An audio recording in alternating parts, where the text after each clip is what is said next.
आप देख रहे हैं इंडिया न्यूज का डिजिटल प्लेटफॉर्म। आपके साथ मैं रचना बंसल।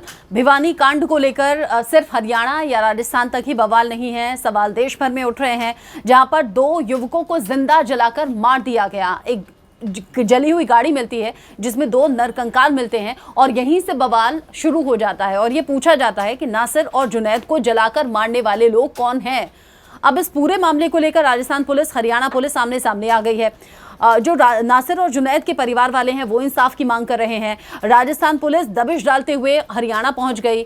साथ ही साथ जो आरोपी इस पूरे केस में निकलकर सामने आए, कुछ 4 से 5 नामों को लेकर चर्चा चल रही है। रिंकू सैनी की गिरफ्तारी हुई। मोनू मानेसर जो कह रहे हैं कि मुख्य आरोपी इस केस का है। मोनू मानेसर के समर्थन में हुजूम उमड़ पड़ा है हिंदू संगठनों का। वीएचपी है, बजरंग दल है और भी कई हिंदू संगठन है। दावा किया जा रहा है कि 50,000 के करीब की संख्या में इकट्ठा हुए हैं। महापंचायत अलग अलग जगह कर रहे हैं और कह रहे हैं कि ये एफआईआर हम रद्द करवा के रहेंगे, मोनू मानेसर को हम इस केस में फंसने नहीं देंगे।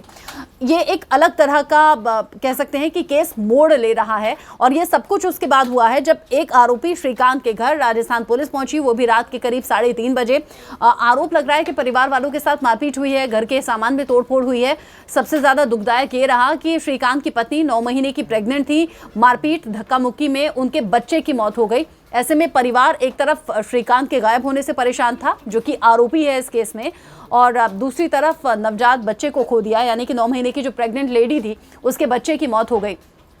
परिवार वालों की इस स्थिति को देखकर श्रीकांत ने वीडियो जारी किया। उसने कहा मुझे फंसाया जा रहा है। मोनू मानेसर ने वीडियो जारी किया कि मुझे फंसाया जा रहा है।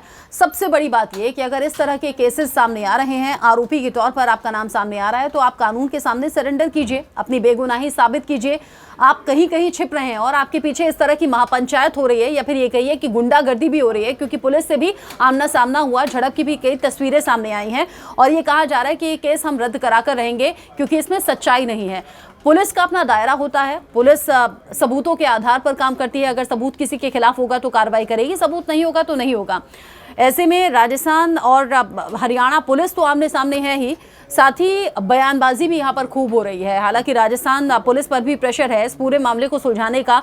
नासिर जुनैद की इस हत्या के बाद बवाल की स्थिति और बढ़े नहीं, ये खुद सुनिश्चित करना चाहते हैं राजस्थान के मुख्यमंत्री अशोक गहलोत, जिन्होंने कहा है गहनता से इस मामले की जांच हो और परिवार को इंसाफ मिलना चाहिए। अब इस मामले को लेकर चूंकि वीएचपी, बजरंग दल और कई हिंदू संगठन हैं जो महापंचायत करने की बात कर रहे हैं। मानेसर में होती है, पटौदी में अब होनी है, पलवल में कल हुई थी, और वहां लोगों को इकट्ठा करके इस तरह के केसेस को रद्द करवाना, ऐसा लगता है कि कानून हाथ में लेने की भी कोशिश है या फिर आरोपियों को बचाने की भी कोशिश है।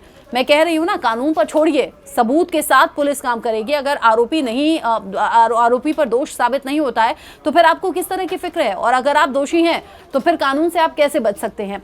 इन सब के बीच में मैंने कहा कि राजनीति खूब हो रही है।